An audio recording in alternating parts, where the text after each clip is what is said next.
नमस्कार, जय Jagannath. Amit and blog creation को स्वागत। आज गोटे औषध विषय आपन को कहवाक जाऊँगी जार ना हूँ नर्दिस्टेरन एंड इटिनेजेस्टल टैबलेट जार ना हूँ Ovral G for gynaecology use विषय कहवाक जाऊँगी।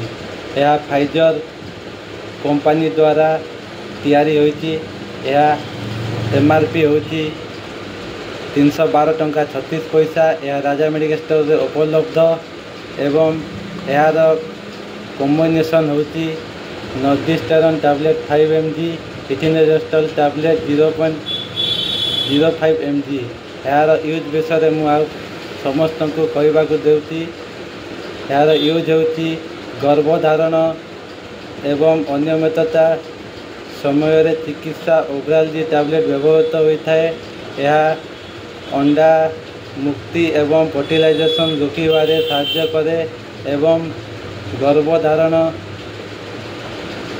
रोकबारे यही मेडिसिन साहाय्य करे एवं यार यूज होती जार पीरियड डिले हो इरेगुलर हो एवं मासक मास हो नई टैबलेटा दि जाए एवं यह फर्टिलाइजेशन रोकबारे साहाय्य करि थाए।